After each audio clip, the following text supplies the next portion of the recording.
Hi, my name is Brenda Spina, and I'm the owner-director of the Center for Family Healing located here in Menasha, Wisconsin.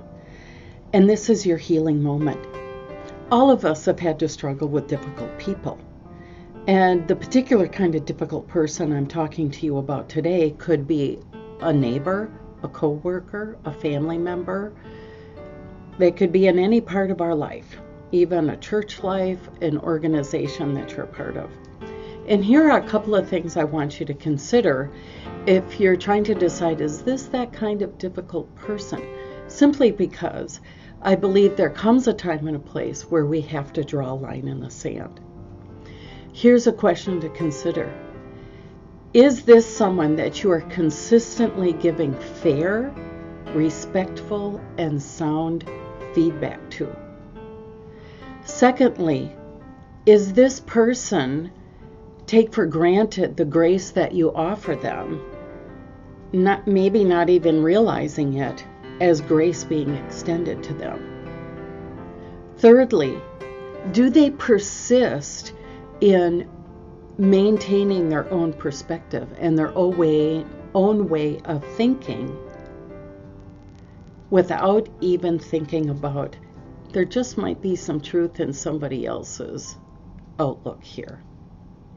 And fourthly, do they insist on villainizing other people and coming up with, well, it's not my fault, it's because they did this and it's because they did that? I mean, they so easily see what somebody else does wrong, but not themselves.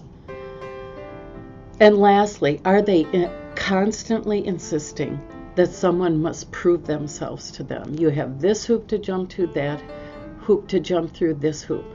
And every time you jump through a hoop, there's always another hoop that you have to jump through. If you are in this kind of situation, and it's a difficult place to be, to say the very least, it's time to draw a line in the sand. This kind of difficult person needs to have a line drawn in the sand, where basically here's your thinking. Your behavior lets me know the choices that you have made. I respect the choices you have made.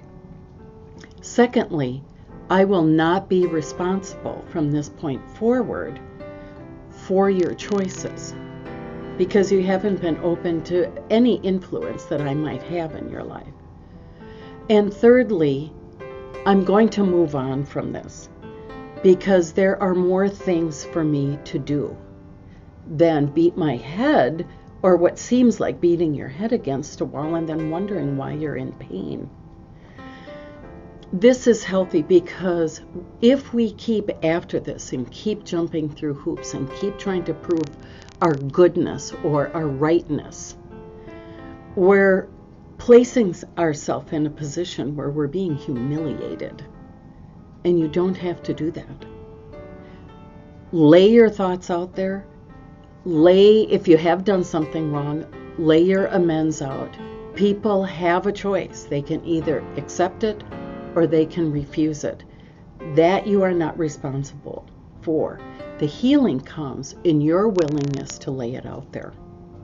And then move on in what's next in front of you to do. I wish you the best in this because these situations are the most difficult. It doesn't mean you don't care about the person. It doesn't mean that you wish them awful things to happen. It just means that you've decided to move on. Take care and have a good day.